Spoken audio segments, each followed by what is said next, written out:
So these LLMs, these foundation models like Gemini, they're getting better and better with each iteration, and we see no end to that. But on the other hand, to get to full AGI, there's some missing capabilities still. Demis Hassabis, CEO of Google DeepMind at the World Economic Forum in Davos, Switzerland. He runs Google's AI research lab, which put out, for all of us, Gemini. Different models are getting good at different things, maybe like Claude for code specifically, things like Gemini, amazing for multimodal understanding and, image generation, things like that. Hassabis says there is still a lot left to innovate. They don't do continual learning, they don't have true creativity yet, they don't do long-term planning and reasoning. Plus, how hyped is too hyped? AI is all the rage for investors, but part of the industry could be in a bubble. If you look at things like the new hot startups that raising billions of dollars in a seed round with no product or technology yet, that seems a little bit frothy to me. I'm CNBC producer Cameron Costa. Squawk Pod reports from Davos 2026. Google's DeepMind CEO, Demis Hassabis, begins right now.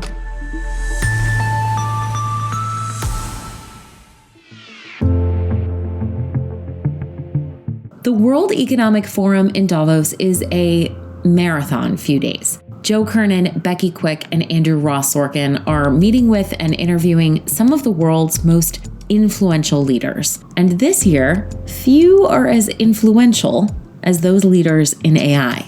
You're about to hear from Demis Hassabis. He co-founded an AI research lab called DeepMind, which Google acquired about 12 years ago.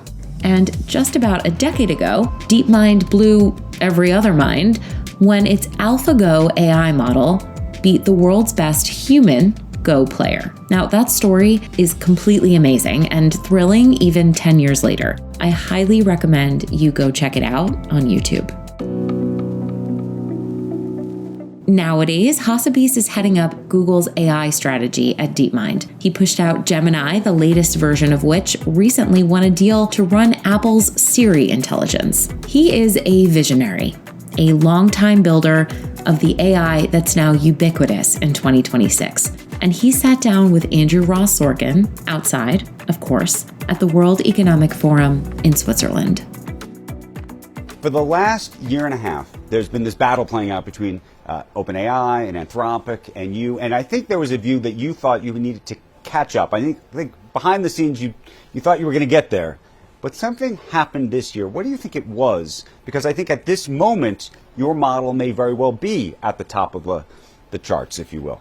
I think it's been a kind of long journey last couple of years to kind of corral together all of the assets that we have as Google and DeepMind. Incredible research bench, our TPUs, and all of the kind of research we've been doing over the last decade plus, really, that underpins a lot of the AI industry. So we always had all the ingredients, amazing product surfaces to plug AI into, and I think in the last year what people are feeling is we've kind of organized that all in a really efficient way. Okay, so where are you in the journey, though, in terms of what comes next, about sort of productizing all of this, really getting it into all of these different surfaces? When am I going to see it in Gmail, for example? Yeah, so look, everything starts first of all with the research and the model quality. So as you mentioned, we're very happy with how our latest Gemini model, Gemini 3, is working. We think it's topping most of the leaderboards on most of the benchmarks.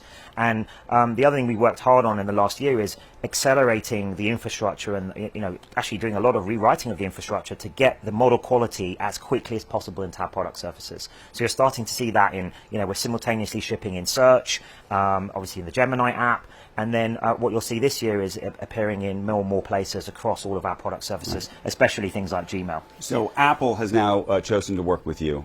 How transformational is that for Gemini and for what your work is? Well, I think it's a massive sort of vote of confidence in the quality of our models. So we're very pleased with that partnership. Obviously, it's an amazing partnership for us, very important one.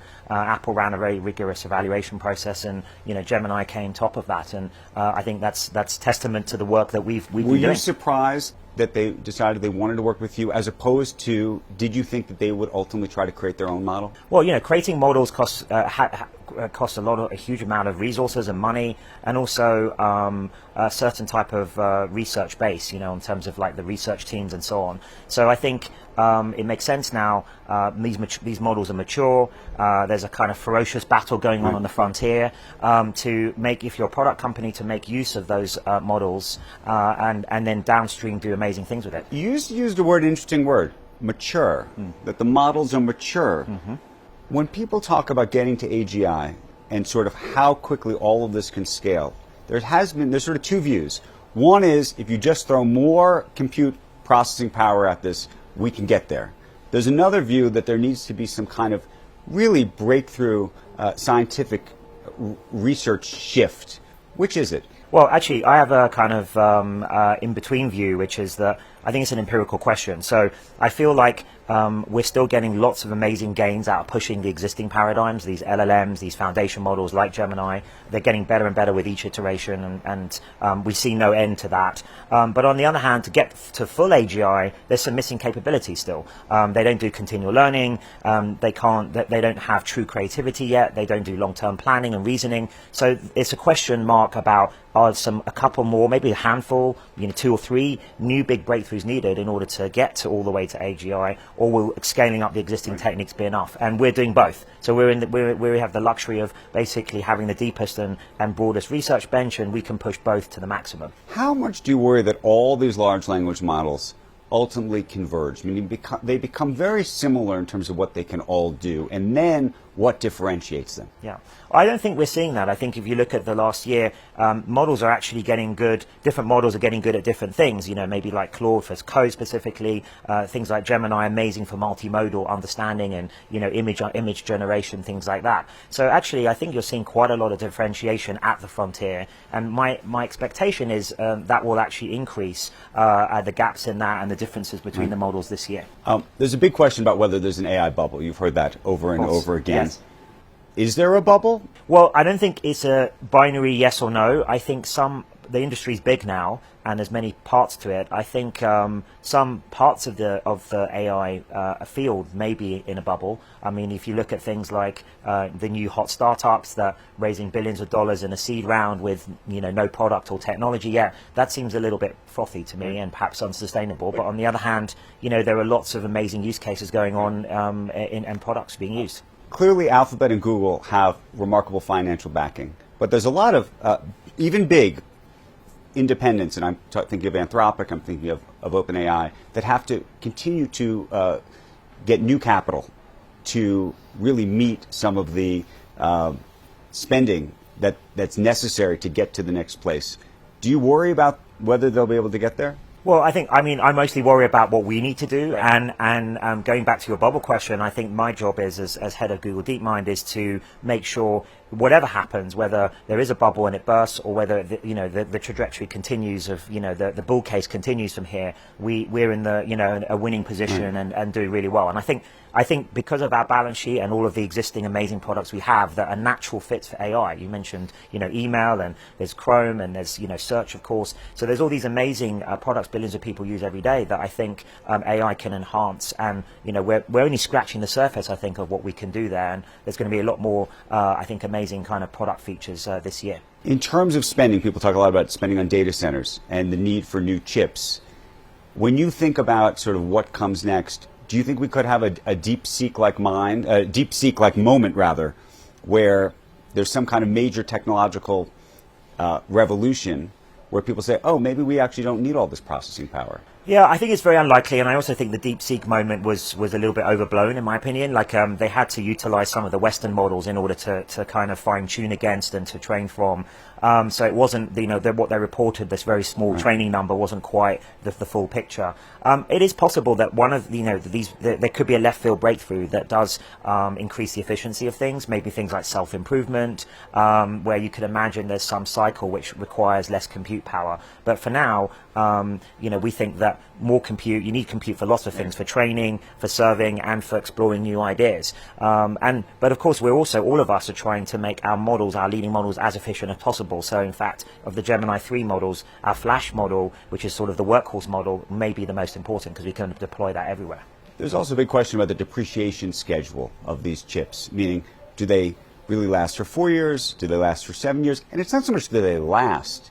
Are they useful? In the same way that you probably buy a new phone every year or two, people are going to want to buy and need the next cutting edge chip. And so are we laying down, railroad tracks, or are we laying down railroad tracks that need to be replaced every couple of years? Yeah, well, I think that's one of the advantages we have is we're full stack. So I think we're the only organization really that has a frontier lab and our own chips in TPUs and our cloud business. So we have a lot of sort of ways of utilizing any spare compute anywhere on our systems and data centers. And maybe as compute gets older, the older generations, you start moving them towards serving or maybe like labeling data for you. So you can always utilize even quite older sets of generations of chips for useful work.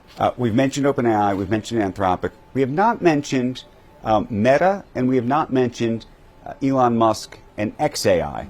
Where do they sit in this sort of competitive stack for you right now? Well, obviously they're extraordinary companies, and they're led by very ambitious and aggressive leaders, and I think they're working on very interesting things, and we'll see what comes out of that this year, especially on Meta. I guess they've rebooted their sort of research division, and we're all waiting to see what they're going to come up with next. But do you think that ultimately there's going to be 1 or 2 or 3 big models, and that's how it's going to, I mean, if we're sitting here together 5 years from now, what does this look like to you? I think there's 2 pictures from here. I think there could be room. It's such, AI is going to be so transformative, and I think it's going to create so much new opportunities. I think there is plenty of room, especially on the enterprise side, for, maybe 2, 3, 4 winners. Right. But I think each year it's getting harder because the pace is ferocious.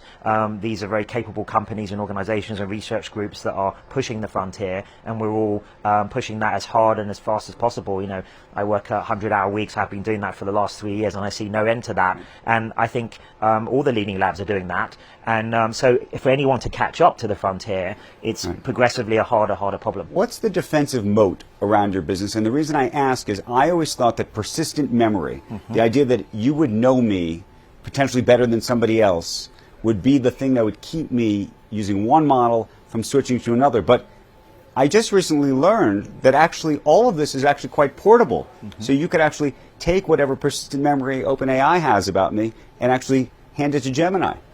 Yeah, so look, I think that... And vice versa. Vice versa, absolutely. I think the key is going to be the quality of the models and their capabilities. I think people can feel that when there's a differential there, and it's suddenly more useful for whatever use case they have. So I think that's going to continue. Then there's the product features. But also, I do think memory and personalization is going to be somewhat sticky, and we launched our first version of personal intelligence a couple of weeks ago. And of course, we have a whole ecosystem that you're already using, Google Workspace and email and of course search, that we can kind of try and plug into, obviously with the user's permission, if they want a more useful personalized assistant experience. A lot of hand-wringing around here about jobs and what ultimately happens 10 years from now. Maybe it's 5 years from now. I don't know if you think, even when you look at employment numbers today, that to the extent that there's any softness, it's a function of AI and productivity being more successful. Yeah, I think it's early days. I don't think there's any real evidence yet of any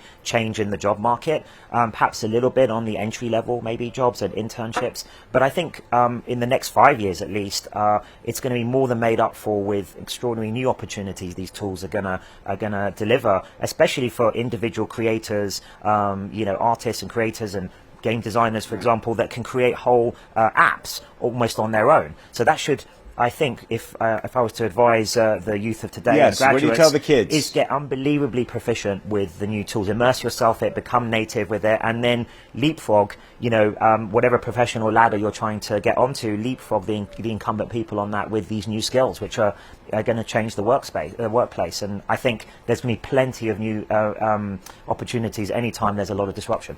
Demis, thank you. Thank you very much. This is great.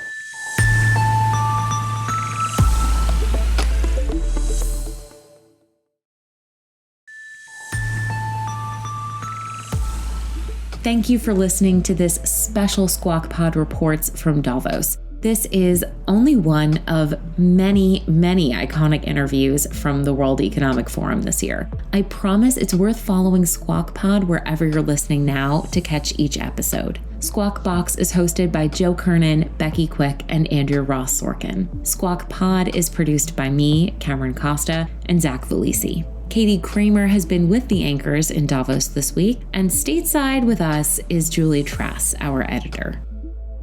Have a great day.